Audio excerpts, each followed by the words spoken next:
Handa na ang pamunuan ng East Avenue Medical Center para sa mga mabibiktima ng paputok sa pagsalubong sa bagong taon.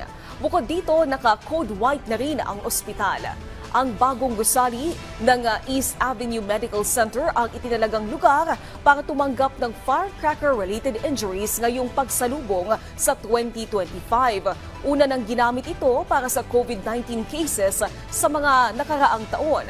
Ayon kay Dr. John Paul Nair, tagapagsalita ng East Avenue Medical Center, nakahanda na ang mga kagamitan at supply ng gamot. Kahapon ng umaga, nasa 12 ang naitalang fireworks-related injuries sa East Avenue Medical Center. Kabilang dito ang mga biktima ng boga, whistle bomb, 5-star at maging hindi tukoy na paputok. Dalawa sa mga ito ay kasalukuyang naka-admit ngayon sa East Avenue Medical Center habang ang natitirang 10 ay nakauwi na. At sakaling maputukan, may paalala ang pamunuan ng East Avenue Medical Center. Una, linisin po nila yung sugat. So, pwede na po yung tubig or sabon.